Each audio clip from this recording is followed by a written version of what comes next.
अमर गाथा रामायण का परिचय। रामायण एक नाम अनेक भावनाएं, ये महाकाव्य है।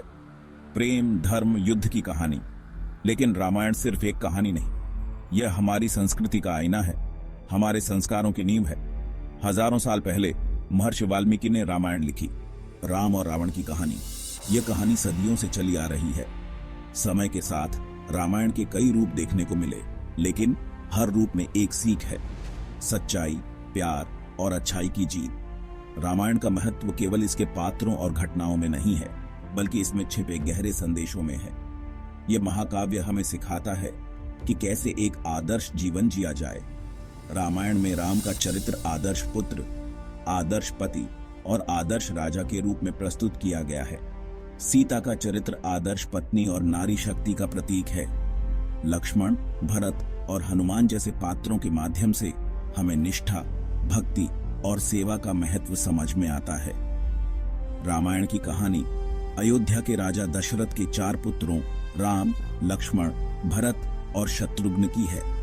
राम, जो सबसे बड़े पुत्र थे, को राजा दशरथ ने अपना उत्तराधिकारी घोषित किया, लेकिन रानी कैकेयी की इच्छा के कारण राम को 14 वर्षों के वनवास पर जाना पड़ा। इस वनवास के दौरान राम, सीता और लक्ष्मण ने अनेक कठिनाइयों का सामना किया। रावण द्वारा सीता का अपहरण और फिर राम द्वारा रावण का वध इस महाकाव्य की प्रमुख घटनाएं हैं। रामायण में केवल युद्ध और संघर्ष की ही बात नहीं है, बल्कि इसमें प्रेम, त्याग और समर्पण की भी अनेक कहानियां हैं। राम और सीता का प्रेम, लक्ष्मण का अपने भाई के प्रति अटूट समर्पण और हनुमान की भक्ति, ये सभी इस महाकाव्य को और भी विशेष बनाते हैं। रामायण हमें यह सिखाती है कि जीवन में कितनी भी कठिनाइयां क्यों ना आए, हमें अपने धर्म और कर्तव्य का पालन करना चाहिए। समय के साथ रामायण के कई रूप देखने को मिले। तुलसीदास ने रामचरितमानस के रूप में इसे पुनः लिखा, जो आज भी घर घर में पढ़ा जाता है। इसके अलावा रामायण के कई टीवी धारावाहिक और फिल्में भी बनी हैं, जिन्होंने इसे और भी लोकप्रिय बना दिया है। हर रूप में रामायण का मूल संदेश वही रहता है, सच्चाई, प्यार और अच्छाई की जीत। रामायण का प्रभाव केवल भारत में ही नहीं, बल्कि विश्व के कई अन्य देशों में भी देखा जा सकता है। थाईलैंड, इंडोनेशिया और मलेशिया जैसे देशों में भी रामायण की कहानियां प्रचलित हैं। ये महाकाव्य हमें यह सिखाता है कि सच्चाई और अच्छाई की हमेशा जीत होती है, चाहे परिस्थितियां कितनी भी कठिन क्यों ना हो। अंत में रामायण केवल एक कहानी नहीं है, यह एक जीवन दर्शन है। यह हमें सिखाती है कि कैसे एक आदर्श जीवन जिया जाए, कैसे अपने कर्तव्यों का पालन किया जाए और कैसे सच्चाई और अच्छाई के मार्ग पर चला जाए। रामायण का परिचय हमें यह समझने में मदद करता है कि यह महाकाव्य हमारे जीवन में कितना महत्वपूर्ण है और हमें इससे क्या-क्या सीखने को मिल सकता है।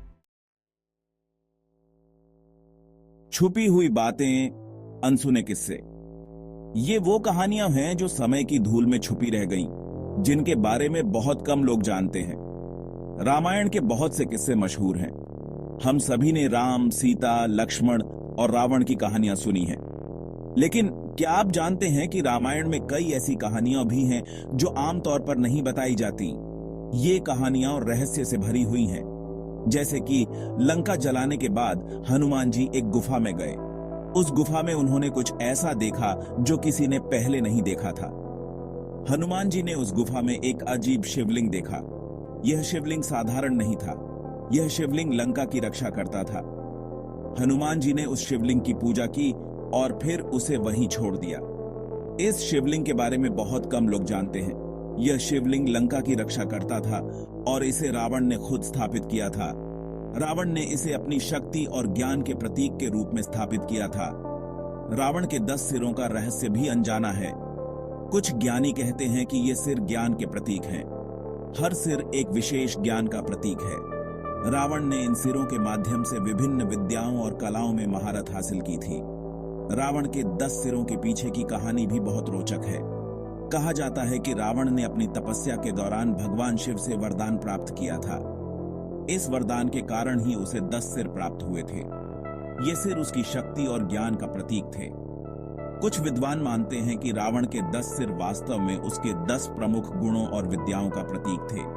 ये गुण और विद्याएं उसे एक महान योद्धा और विद्वान बनाती थीं, लेकिन उसकी अहंकार और अधर्म ने उसे विनाश की ओर धकेल दिया। ये छुपी हुई बातें रामायण को और भी दिलचस्प बनाती हैं। रामायण की इन अनसुनी कहानियों में छुपे रहस्यों को जानकर हम इस महाकाव्य को और भी गहराई से समझ सकते हैं। ये कहानियां हमें यह सिखाती हैं कि हर कहानी के पीछे एक गहरा अर्थ और संदेश छुपा होता है। रामायण की इन अनसुनी कहानियों को जानकर हम अपने जीवन में भी नई प्रेरणा और मार्गदर्शन पा सकते हैं। जादुई शक्तियां, रहस्य और चमत्कार। रामायण में दिव्य शक्तियों का वर्णन है। देवी देवता, राक्षस और ऋषि साहब के पास जादुई शक्तियां थीं। हनुमान जी का पहाड़ उठाना, रावण का जादू, मेघनाद का नागपाश, ये सब अद्भुत शक्तियों के उदाहरण हैं। कुछ लोग इन शक्तियों को प्रतीक मानते हैं, लेकिन कुछ का मानना है कि ये सच में थीं। यह रहस्य आज भी लोगों को सोचने पर मजबूर करता है। अंधेरे में झांकना, गुप्त और भयावह पहलू। रामायण में वीरता और प्रेम के साथ साथ अंधेरा और डर भी है। राक्षसों का क्रूर अत्याचार, लंका का डरावना रूप, यह सब खौफनाक है। रावण की बहन शूर्पणखा की कहानी भी भयानक है।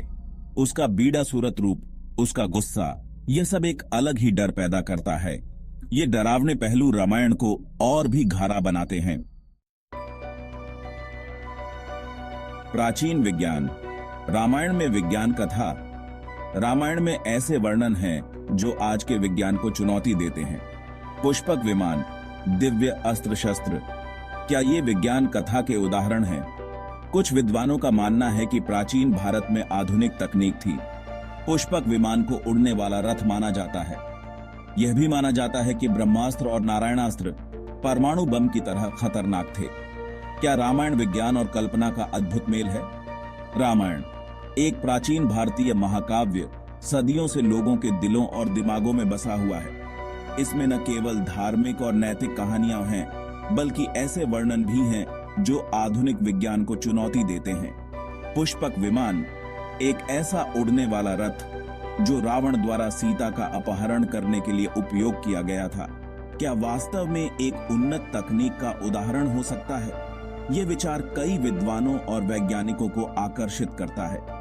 पुष्पक विमान का वर्णन इतना विस्तृत है कि यह एक विज्ञान कथा की तरह प्रतीत होता है।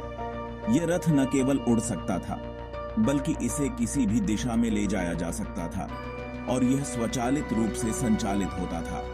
क्या यह संभव है कि प्राचीन भारत में ऐसी तकनीक थी जो आज के विज्ञान से भी आगे थी? कुछ लोग मानते हैं कि यह केवल एक कल्पना है, जबकि अन्य इसे प्राचीन विज्ञान का प्रमाण मानते हैं। दिव्य अस्त्र शस्त्र जैसे कि ब्रह्मास्त्र और नारायणास्त्र भी रामायण में वर्णित हैं। ये हथियार इतने शक्तिशाली थे कि वे पूरे शहरों को नष्ट कर सकते थे। क्या ये हथियार वास्तव में परमाणु बम की तरह थे?